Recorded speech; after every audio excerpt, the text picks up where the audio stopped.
এই মুহূর্তের গুরুত্বপূর্ণ খবর, বঙ্গোপসাগরে ইতিমধ্যে সিস্টেমটি গভীর নিম্নচাপ থেকে অতি গভীর নিম্নচাপে পরিণত হওয়ার পরে ঘূর্ণিঝড়ে রূপান্তরিত হয়েছে। এবার এটি সরাসরি বাংলার উপকূলের দিকে এগিয়ে আসবে।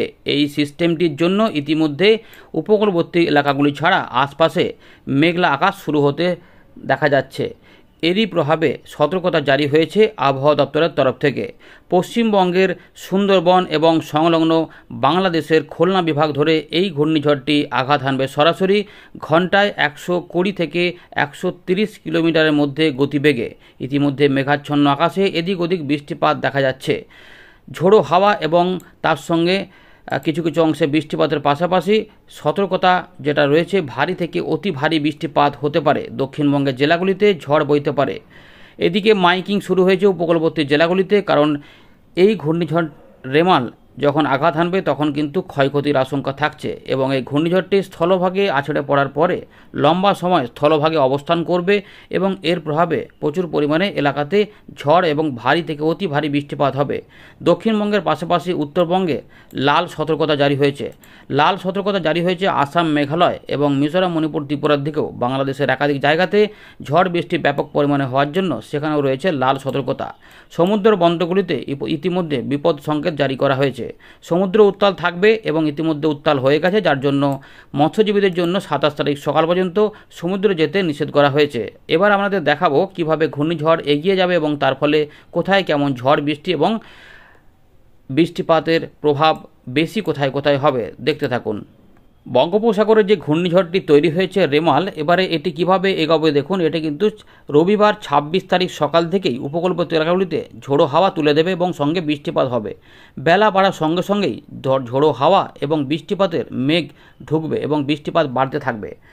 তার জন্য পূর্ব মেদিনীপুর, দক্ষিণ 24 পরগনা, উত্তর 24 পরগনা, বাংলাদেশের খুলনা বিভাগ এবং বরিশাল বিভাগের উপকূলবর্তী জেলাগুলিতে কিন্তু ঝড় বৃষ্টি হতে থাকবে এবং বৃষ্টিপাতও হতে থাকবে। পরবর্তী ক্ষেত্রে পশ্চিমবঙ্গের, দক্ষিণবঙ্গের বীরভূম, মুর্শিদাবাদ, নদিয়া, পূর্ব বর্ধমান, বাঁকুড়া এবং পূর্ব পশ্চিম মেদিনীপুরের পূর্ব দিকগুলিতে ঝোড়ো হাওয়া এবং বৃষ্টিপাত হবে। এর পাশাপাশি চট্টগ্রাম এবং খুলনা, বরিশালে বৃষ্টিপাত হতে থাকবে। এটি বিকেল 3টে থেকে 4টের মধ্যে অনেকটাই প্রবেশ করে যাবে এবং সন্ধ্যেবেলা 6টা থেকে এর কেন্দ্র ভেতরে প্রবেশ করতে থাকবে। এই সময়কাল থেকে রাত্রি 12টা পর্যন্ত এর প্রবেশ কিন্তু থাকবে, অর্থাৎ এটা পুরোপুরি প্রবেশ করতে রাত্রি 12টা পার করে দেবে। ঠিক 2টোর সময়তে এটি কেন্দ্র পুরোপুরি স্থলভাগে ঢুকে পড়বে। এই সময়কালে অর্থাৎ মাঝরাতে সুন্দরবন এবং তার সঙ্গে উত্তর দক্ষিণ 24 পরগনা, সন্দেশখালী, গোসাবা এই এলাকা রয়েছে। এর পাশাপাশি বারুইপুর, বিষ্ণুপুর এবং কলকাতার পাশ ধরে এটা কিন্তু এগিয়ে যাবে। কলকাতা ছুঁয়ে এটি যখন এগিয়ে যাবে তখন কলকাতাতে সকালবেলা পর্যন্ত ভোর রাতের দিকে প্রবল পরিমাণে ঝড় বৃষ্টি হতে থাকবে। কিছু কিছু ক্ষেত্রে গাছপালা এবং ইলেকট্রিক পোল ভেঙে যাওয়ার সম্ভাবনা থাকবে। বরিশাল, খুলনা এবং রাজশাহীর দিকে প্রচুর পরিমাণে ঝড় বৃষ্টি হবে। এই পাশাপাশি মুর্শিদাবাদ, নদিয়া, পূর্ব বর্ধমান, হুগলি, কলকাতা, হাওড়া এবং পূর্ব মেদিনীপুর, পশ্চিম মেদিনীপুরের বিস্তীর্ণ এলাকাতে ঝড়ের প্রকোপ থাকবে। এর পাশাপাশি চট্টগ্রাম, বরিশাল, ঢাকার বিভাগের বিস্তীর্ণ অঞ্চলে ফরিদপুর, মাদারীপুর, যশোর, লোহগড়া, শৈলকুপা, ফরিদগঞ্জ, ঢাকা, রাজবাড়ী, পাবনা, ঈশ্বরদী, মেহেরপুর এবং মুর্শিদাবাদ, নদিয়া, তার পাশাপাশি সংলগ্ন বীরভূমের কিছু অংশে এই ঘূর্ণিঝড়ের প্রভাবে ব্যাপক ঝড়ের সৃষ্টি হবে।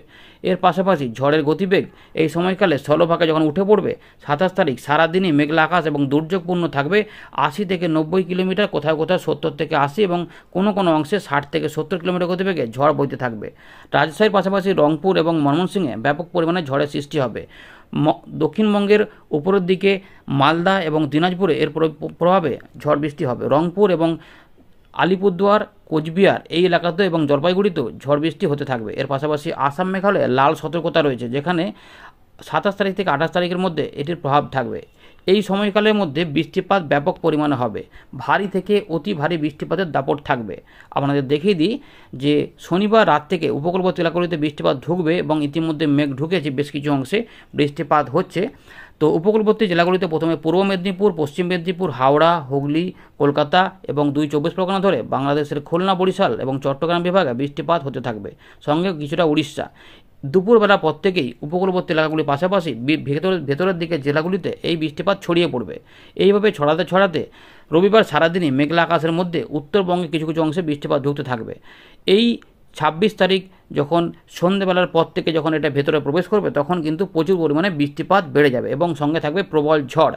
এই সময়কালে কলকাতা, হাওড়া, হুগলি, 24 পরগনার পাশাপাশি নদিয়া এবং বাংলাদেশের খুলনা, বরিশাল এই সমস্ত জায়গাগুলোতে প্রবল ভারী বর্ষণ হবে। এর পাশাপাশি কিছুটা হালকা মাঝারি হবে পশ্চিম বর্ধমান, পুরুলিয়া, বাঁকুড়ার পশ্চিম দিকগুলো এবং ঝাড়গ্রাম এবং পশ্চিম মেদিনীপুরের কিছু কিছু এলাকাতে এবং বীরভূমের দিকে। 27 তারিখ যখন এটা উপরে উঠবে তখন কিন্তু বীরভূম, মুর্শিদাবাদ, নদিয়া, পূর্ব বর্ধমান এই এলাকাগুলির মধ্যে বৃষ্টিপাত ব্যাপক আকারে হতে থাকবে।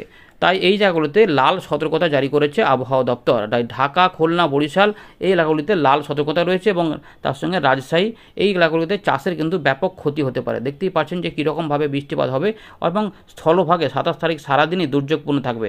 এই 27 তারিখের পর ধীরে ধীরে দেখা যাবে যে রাতের বেলার মধ্যে কলকাতায় এই দক্ষিণ ভাগগুলোতে বৃষ্টিপাত কমে যাবে, দুর্যোগ মনে হয় যেন আর নেই।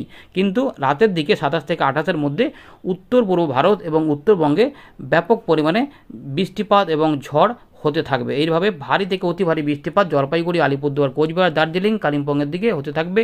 এর জন্য রংপুর বিভাগে কোথাও কোথাও জলমগ্ন হতে পারে ভারী থেকে অতি ভারী বৃষ্টিপাতের প্রভাবে। আসাম, মেঘালয় পশ্চিমভাগে ব্যাপক বৃষ্টিপাত হবে। 29 তারিখের দিকে উত্তর পূর্ব দিকে সরে যাওয়ার ফলে আসামে ব্যাপক পরিমাণে বৃষ্টিপাত এবং মেঘালয়ে বৃষ্টিপাত লেগে থাকবে। 29 তারিখের পর থেকে আর কোথাও বৃষ্টিপাত হবে না।